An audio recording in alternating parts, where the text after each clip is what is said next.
palagi at mag-subscribe na rin kayo para updated sa bawat video naming bago. Sa bawat video ay may aral kang makukuha, lalo na kung isa kang magsasaka. Gawain sa probinsya ang palagi naming content, kaya halika na sa Tongs TV. Mag-subscribe na kayo at manood palagi. Yes, good morning mga katongs. Magandang umaga po. Magandang araw sa inyong lahat. Yan, shoutout nga po kay Tate Romy and Mami Jane. Yan. Siyempre shoutout din kay boss. Yan, Tita Jessica rin nyo, shoutout po. Yun o, nandito tayo sa sa talungan natin. Ito yung talong na walang kamatayan. So tignan niyo po, ang ganda ng bulaklak niya. Pero sa ilalim yung bunga niya. Ayan po yung bunga oh.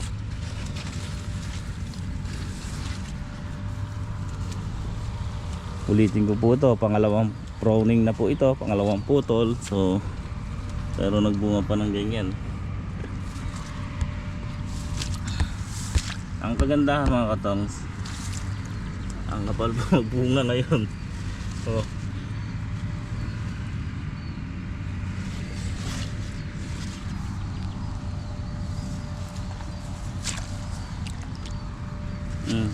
Ayan po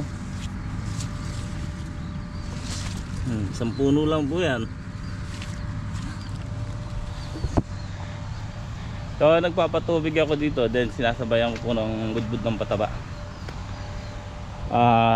Medyo maliliit na yung dahon ng talong natin, kaya pero maganda naman yung bunga at saka yung bulaklak. So ngayon sinusubuan muna natin ng urea. Siyempre yan, sinasabayan natin ng tubig.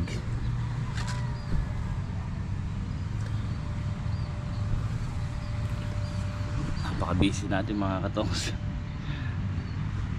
Si Greg at si Bato yan, nag-grass cutter doon sa Ampalaya. Mayayari nila ngayon kasi nakabawas kami kahapon dun. Hindi ko na alam. Pero ito yung talong natin, sa dalawa, pang-apat na pitas po. Pipitas tayo mamaya dito. Tapos yung Ampalaya, pangatlong pitas. Yung sitaw, meron nata 10 pitas yun. Kasi mga katongs, ang nangyayari, tulad naman, pagka sitaw lang po ang harvest, kinukulong-kulong ko lang yung pag dinala sa sangitan. Ngayon, pagka kasabay yung talong at saka yung ampalaya, yun, binibiyahe po ng truck. Kasi pag sitaw lang, konti lang, mauwi lang tayo sa gastos. Kailangan natin dumiskarte. Tapos, ayun, kahapon nga po nagpitas kami ng sitaw. Tapos syempre bukas uli yung pitas nun. So unahin na namin pitasin itong talong at saka yung ampalaya mamayang hapon at gabi, para madaling araw maititinor na namin yung talong at saka yung ampalaya. Then bukas pagliwanag, harvest ng sitaw sabay tinor. So maaga tayong makabiyahe. So ganun po ginagawa namin. Then ayun, buti nga andito sila kuya. Alam niyo po, pag pipitas ng sitaw, sila kuya lang dito at siya isa kong kapatid. Tapos si Bentong, si Bisaya. Yun, apat na lang po kasi silang gumagawa doon sa construction kasi patapos na. Then ayan, pati sila Greg at sila may Bato, pinagtutulong-tulungan nilang harvestin yun.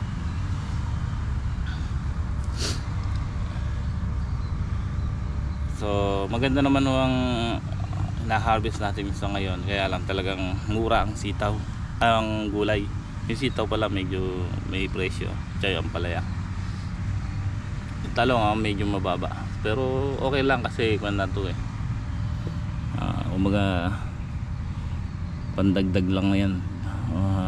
Blessing ni Lord yan. Sabi nga nila si Sir George nga yan, shoutout po. Hindi naman sa nagyayabang. Nung una kasi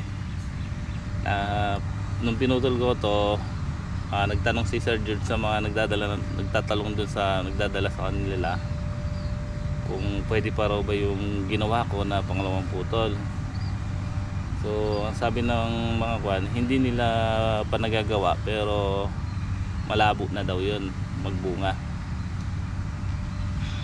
So ayun, hanggang sabi ko nga, ito kasi nung pinutol ko to, baka sakali lang, di ba? Wala namang mawawala. Kasi habang busy tayo sa ampalaya, sa sitaw, so hindi ko akalain na una pang mahaharbisan to kesa sa ampalaya. Pati ako hindi ko rin alam na magbubunga pa. Nung pinutol ko to, ilan araw nagsisibol na, so hinayaan lang natin. Nung nakita kong gumaganda na at naglalabas ng bulaklak, pinalinis natin, pinatabaan. So yun, hanggang sa yan nga po nangyari.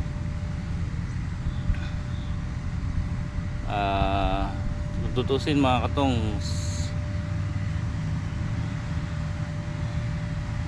magbuka na to, magwa 1 year sa June. Pero yan, tinry nga natin na pinutol, so gumanda pa yung bunga, dumami pa yung bunga. Oh, alangang ka-uod-uod yung mga katong. So ang ginagawa ko dito mga katong, sa gabi talaga kami nag-i-spray.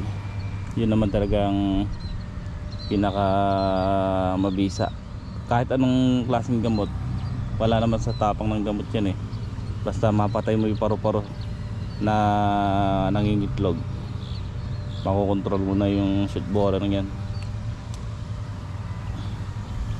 Pero ang gamot lang namin dito mga katongs, Gold Rush at saka Privaton Scorpio. So yun lang.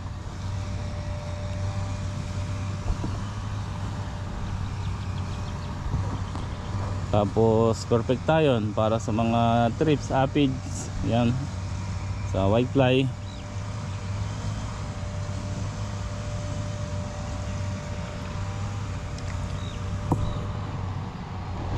Ayan, medyo puno na yung tubig, sasabog tayo ng pataba na.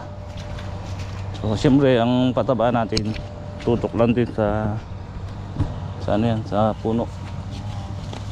Hindi naman natin sinasabog talagang ano, baga ano lang yan, budbud.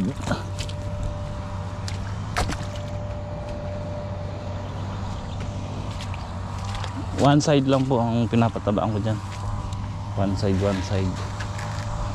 yan, ganun lang.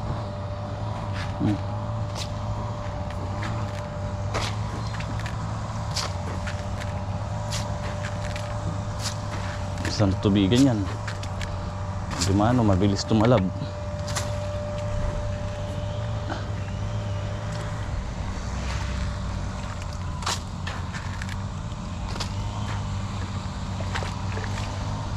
Kasi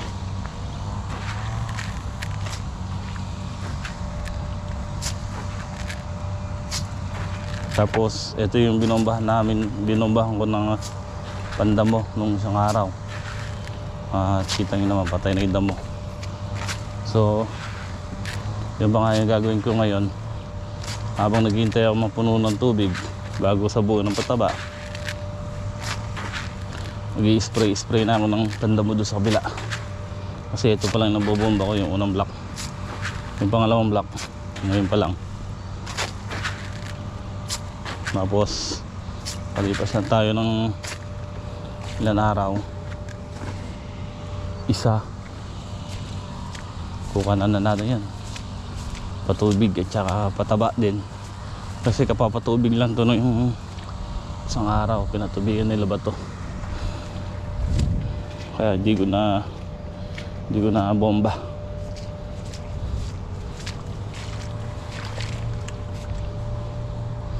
Hintayin natin medyo lumang tubig.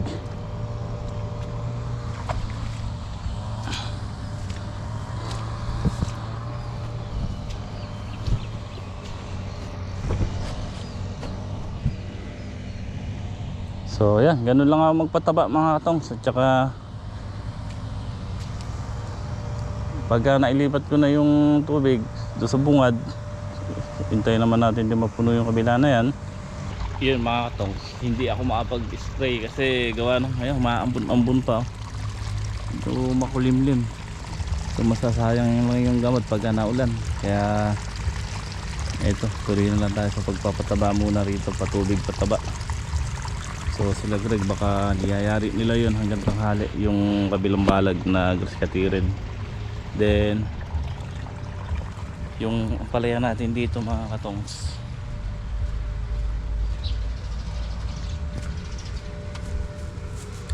update ko kayo dito sa ampalaya natin.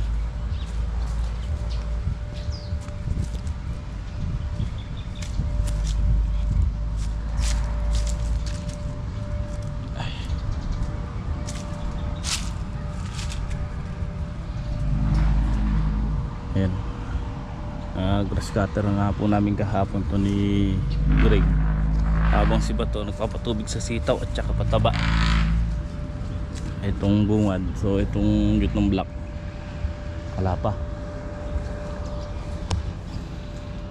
Ito yung bunga ng ating ampalaya.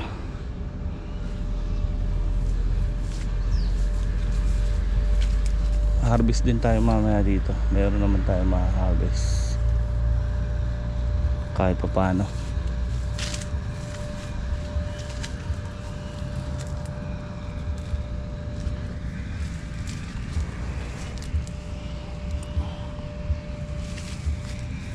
Pag nayari nila yung dulo, ito gagaskatirin din nila to.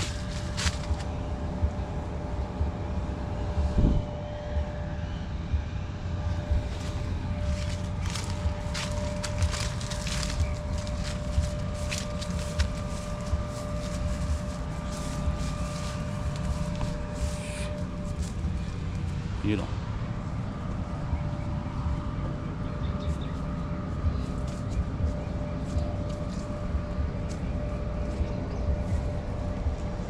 Itaasin na. Ito, nabawasan na namin to. Yung gitna, dito kami dumiretso kahapon ni Greg. Malinis na yan.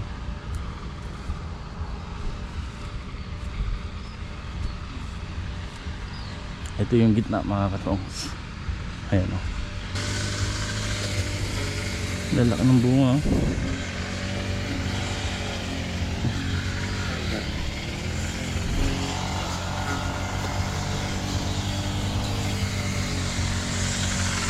So dito naman tayo sa kabila. Ayan o. Ganun din. Gusto ko yan, naglalaglag din ng bunga dito.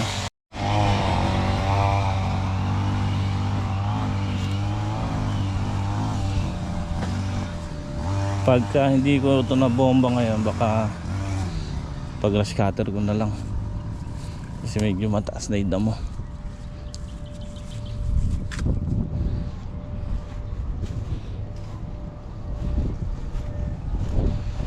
Yung sako, mamaya magagamit natin yan.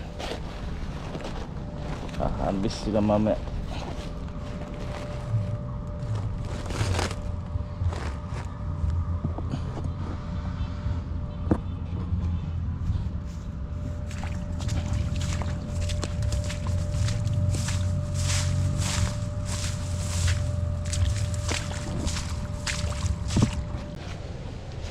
Okay mga katongs, update tayo. So last na nga po ito na aking pinapatubigan at pinapatabaan. Alas 3:20 na. Tapos nayari na rin nila Greg na grass katirin itong sa ampalaya, kabilaan lahat po. So okay na yan. Pali pag nayari ako dito, nilipat ko doon sa sitaw. Hindi nayari ni Bato. Hindi nayari si Bato na patubigan doon sa sitaw, kaya doon ko patutubigan. Tatapusin ko. Then ayan, namimitas na nga po sila kuya ng talong. Kain nilang napipitas mga katongs. Mamaya pakita ko po sa inyo.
Ha?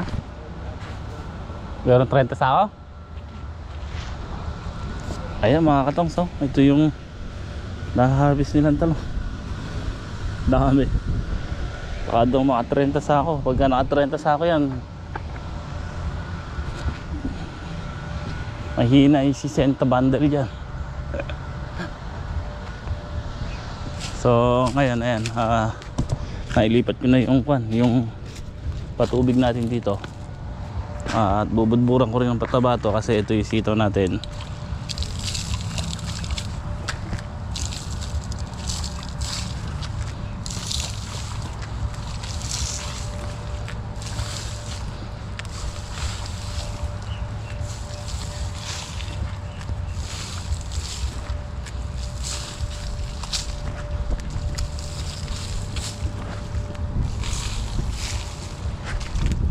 Budbud lang tayo ng pataba, patubig, pataba.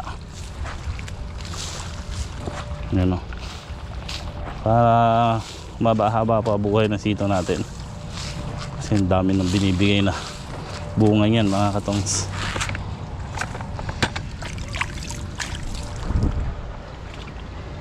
Ayan o, medyo makuha na yung sitaw natin dito. May edad na, nakakasampung harvest na tayo may dito eh. Pero okay pa naman yung bunga yan, tapos may mga pulaklak. Basta alaga lang tayo sa tubig at pataba.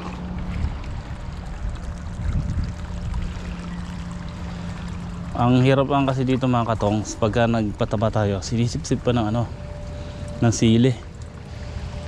Kumbaga napapartihan pa yung sa sitaw natin. Kaya madalas tayo magpataba rito.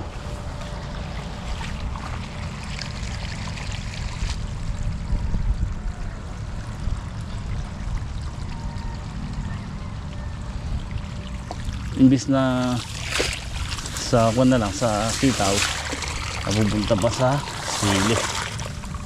Ginuha pa ng sili iba.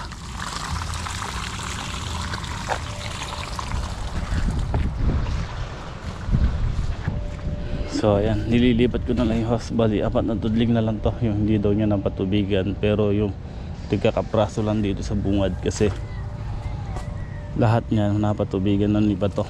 Ayan, kahapon. Tapos nabudburan na rin ng pataba. So sabi niya, ito na lang daw kasi mataas to eh, yung bungad nito.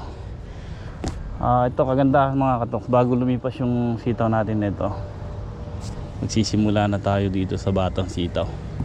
Kaya dire-diretso yung sitaw natin. Sisimula na tayong mag-harvest.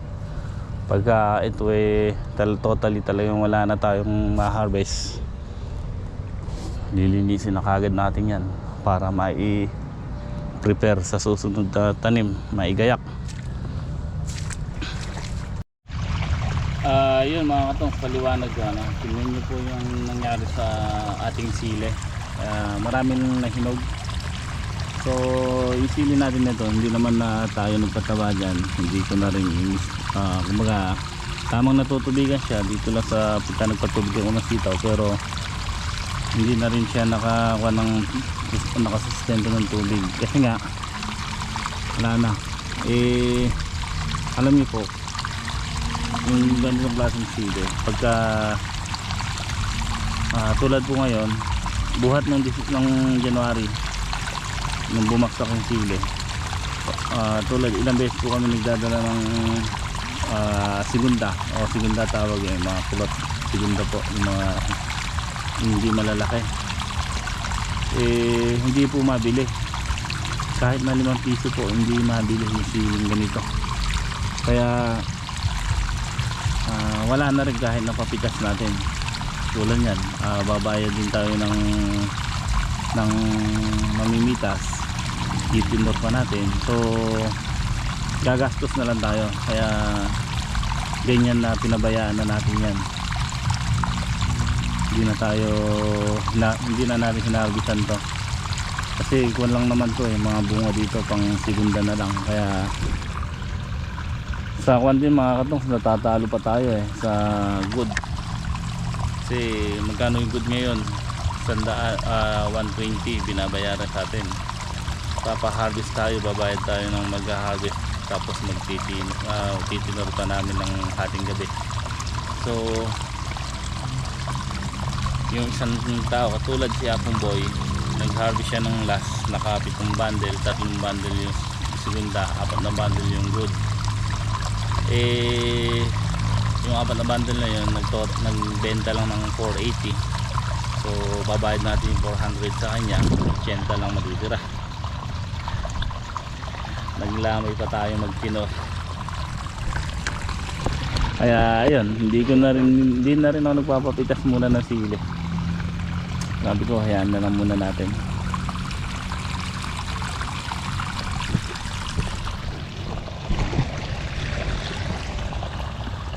Okay na siguro yan.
Sa ayan nga po bali ito na yung na-harvest nila lahat sa talong. Bali ayan merong 30 mahigit sako yan.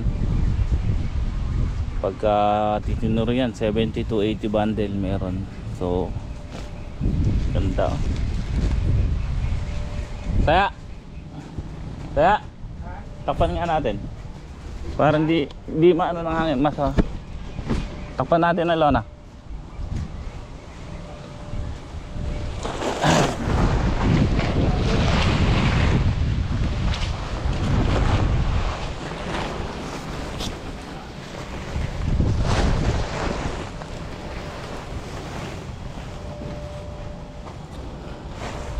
So mamayang madaling araw namin ititinor yan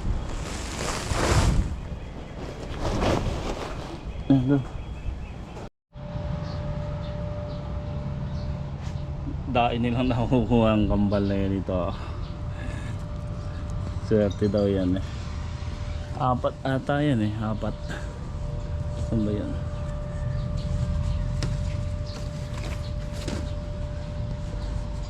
Wala. 4 daw to So ito na yung na-harvest nila sito. Ganda pa rin ng bunga. Ganda talaga magbigay ng bunga pagka winner ang ilalagay natin pataba. Pang mahigit 10 harvest na yan.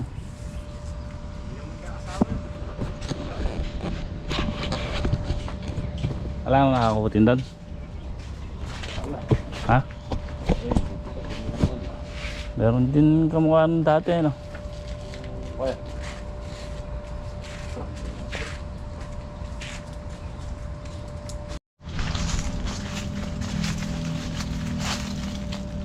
Yeah, mga katongso, malinis na lahat ng ating loob ng ampalaya hanggang doon sa dulo.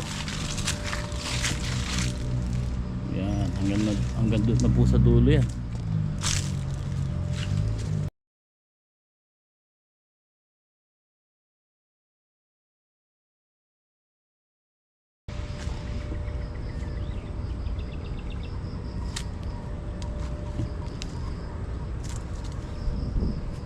So yan nga po, ano, ulitin ko muli, maraming salamat po sa walang sawang sumusuporta sa Tongs TV.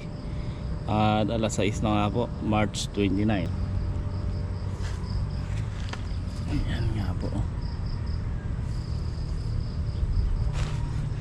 So ito, yan, talagang malinis na lahat.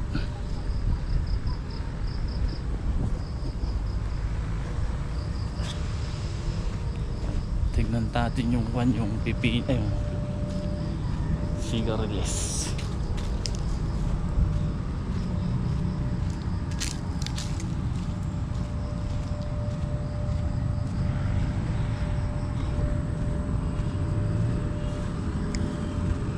Ito makapal na itong mga katong. So ito yung huling tanim na galing kay Bicol. So ito yung galing kay Sir George na 2 tudling. Kapal na rin, oh. Kailangan ko na maglagay ng gapangan sa taas nila. Bilis.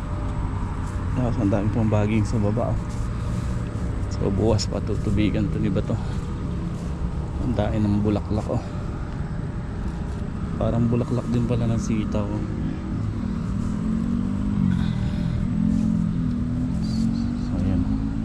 Yan mga katongs.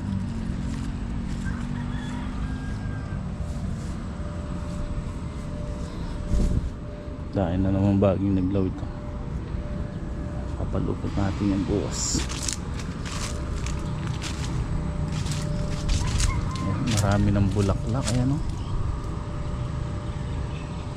Yan yung pala yung sigarilyas mga katongs. So kakapal ng todo to kasi bagya lang yung gapangan nila sa taas.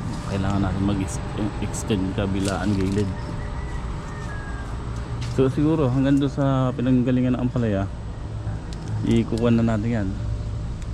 Balag lahat para sa sigarilyas, para maluwang yung kanilang gapangan.